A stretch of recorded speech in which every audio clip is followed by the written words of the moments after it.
오늘 말씀은 시편 147편 1절로 20절까지 말씀입니다. 함께 읽습니다. 할렐루야.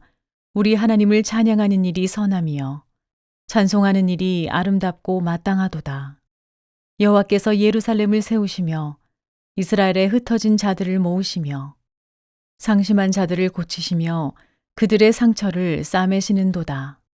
그가 별들의 수요를 세시고 그것들을 다 이름대로 부르시는도다. 우리 주는 위대하시며 능력이 많으시며 그의 지혜가 무궁하시도다. 여호와께서 겸손한 자들은 붙드시고 악인들은 땅에 엎드려 뜨르시는도다. 감사함으로 여호와께 노래하며 수금으로 하나님께 찬양할지어다. 그가 구름으로 하늘을 덮으시며 땅을 위하여 비를 준비하시며 산에 풀이 자라게 하시며 들짐승과 우는 까마귀 새끼에게 먹을 것을 주시는도다. 여호와는 말의 힘이 세다 하여 기뻐하지 아니하시며 사람의 다리가 억세다 하여 기뻐하지 아니하시고 여호와는 자기를 경외하는 자들과 그의 인자하심을 바라는 자들을 기뻐하시는도다. 예루살렘아 여호와를 찬송할지어다. 시온아 네 하나님을 찬양할지어다. 그가 내 문빗장을 견고히 하시고 내 가운데에 있는 너의 자녀들에게 복을 주셨으며 내 경내를 평안하게 하시고 아름다운 밀로 너를 배불리시며 그의 명령을 땅에 보내시니 그의 말씀이 속히 달리는도다. 눈을 양털같이 내리시며 서리를 재같이 흩으시며 우박을 떡 부스러기같이 뿌리시나니 누가 능히 그의 추위를 감당하리요. 그의 말씀을 보내사 그것들을 녹이시고 바람을 불게 하신즉 물이 흐르는도다. 그가 그의 말씀을 야곱에게 보이시며 그의 율례와 규례를 이스라엘에게 보이시는도다. 그는 어느 민족에게도 이와 같이 행하지 아니하셨나니 그들은 그의 법도를 알지 못하였도다. 할렐루야. 선하고 아름답고 마땅한 일이란 제목으로 말씀 증거합니다. 오늘 시편은 참 은혜롭게 흘러갑니다. 자연의 조화와 질서, 계절에 따른 변화와 순환 등을 정제된 언어로 표현하면서 노래하고 있죠. 우리는 모두 자연을 좋아합니다. 흔히 자연 속에 있을 때 힐링, 치유, 마음이 정돈된다라고들 말을 하죠. 그런데 오늘 시인은 그런 자연의 이치에 대해서 즐거워하기보다 그 자연을 만드시고 운행하시는 하나님을 찬송하고 있어요. 그럴 때 1절의 고백이 참 아름답죠? 할렐루야, 우리 하나님을 찬양하는 일이 선함이요 찬송하는 일이 아름답고 마땅하도다. 아멘. 하나님을 찬송하는 것이 선하고 아름답고 마땅하다. 정말 좋은 믿음의 고백을 하고 있습니다. 그러면 오늘 시인에게 찬송이 선하고 아름답고 마땅한 이유가 무엇이었을까? 두 가지로 생각해 봅니다. 첫 번째, 하나님의 전능하심 때문입니다. 시편 146편 이후 150편까지의 시편을 일명 할랄 시편이라고 불러요.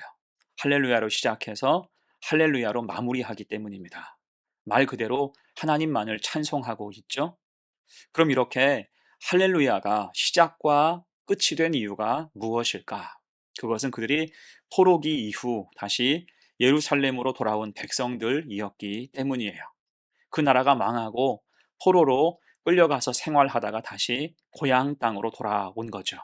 하나님의 은혜가 아니고는 설명할 수 없다는 것입니다. 오늘 2절과 3절 보세요. 여호와께서 예루살렘을 세우시며 이스라엘에 흩어진 자들을 모으시며 상심한 자들을 고치시며 그들의 상처를 싸매시는도다. 아멘. 자, 이 말씀의 내용은 하나님을 찬송하는 것이지만 그들이 처했던 상황을 충분히 짐작하게도 하죠. 곧 그들은 과거 삼중고의 상황을 겪었다는 것입니다. 예루살렘이 무너졌고 이스라엘은 흩어졌으며 그로 인해서 그 백성은 소망이 없게 됐다는 거예요. 한마디로 그 나라가 망했고 민족은 거의 소멸 직전까지 가게 됐습니다. 이때 이런 고통은 사실 자업자득이었죠. 그들은 과거 하나님의 은혜와 역사하심을 잊고 우상을 숭배하고 탐욕을 부리며 불신앙으로 점철되어 살았어요. 그 결과 경고하신 대로 심판의 때가 도래했고 수습할 수 없는 지경에 이르게 됐습니다.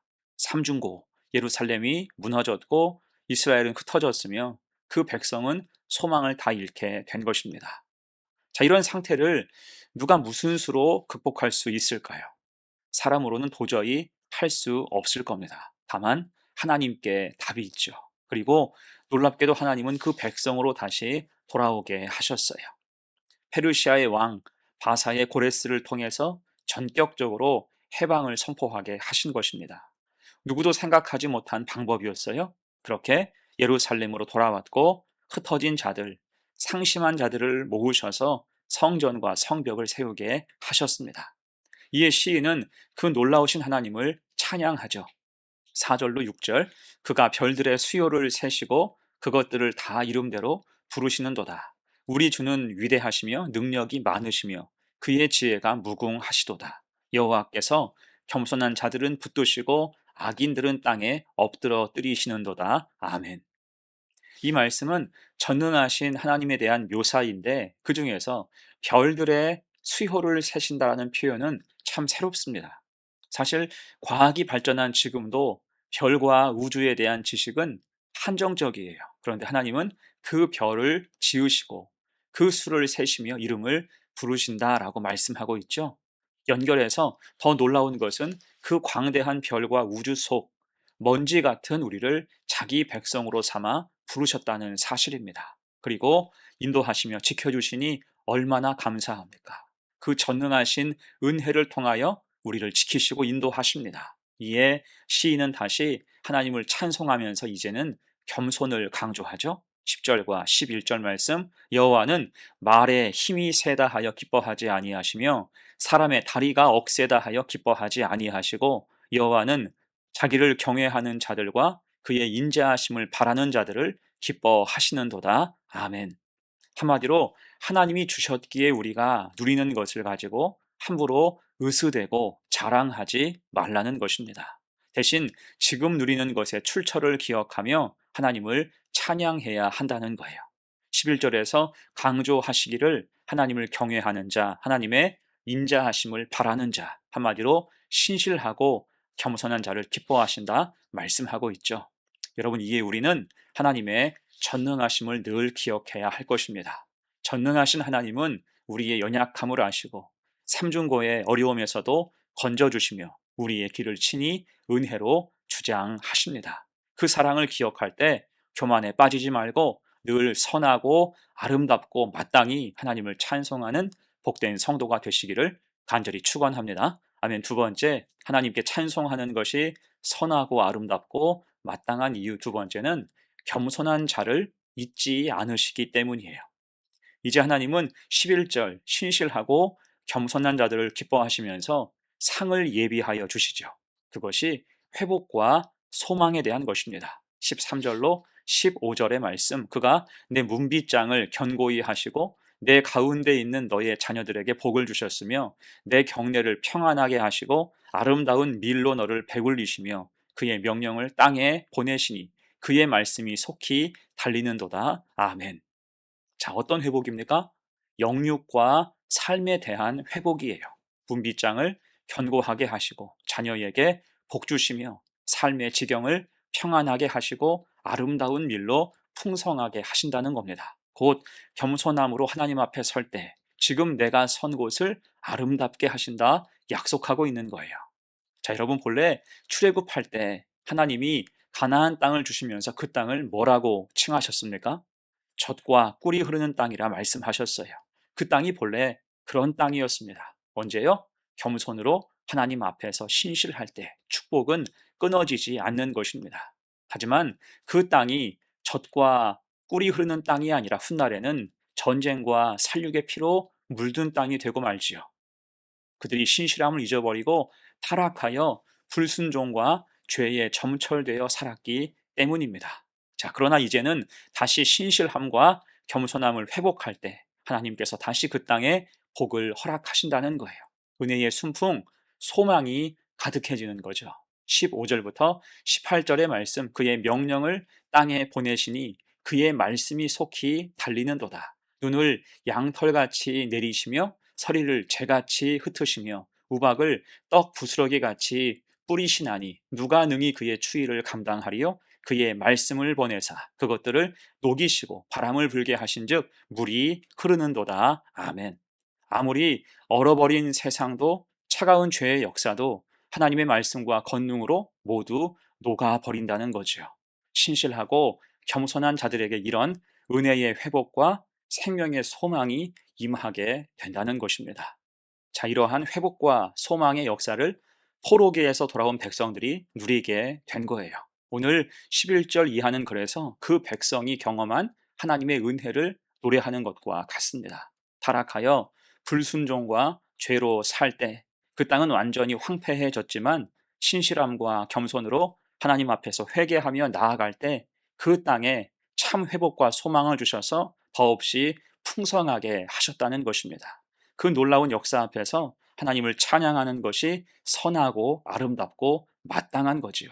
이에 우리도 늘 신실하고 겸손해야 할 것입니다. 그래서 항상 회복과 소망이 가득한 삶을 통해서 더 깊이 하나님을 찬양할 수 있는 복된 성도들 되시기를 간절히 축원합니다. 다음에 이제 말씀을 마무리합니다. 오늘 우리는 시편 147편을 통해서 하나님을 찬양하는 일이 선하고 아름답고 마땅한 이유들을 살펴봤습니다. 하나님은 전능하시지만 작고 연약한 우리를 함부로 여기지 않으시고 굽어 살피셔서 친히 돌보십니다. 또한 신실하고 겸손한 자를 사랑하셔서 회복과 소망의 은혜로 풍성하게 하세요. 사실은 우리 삶에도 이런 은혜가 이미 가득하죠. 그걸 깨달아서 알고 믿고 감사하며 찬양할 수 있어야 할 것입니다. 그럴 때 우리가 하나님을 찬양하는 일도 선하고 아름답고 마땅한 일이 되는 거예요. 그래서 할렐루야가 우리 삶의 시종이 되는 귀한 삶이 되시기를 간절히 축원합니다. 아멘. 함께 기도합니다. 은혜로우신 하나님, 오늘 말씀을 통해서 하나님을 찬양하는 일이 선하고 아름답고 마땅함을 다시 깨닫게 하시오니 감사합니다.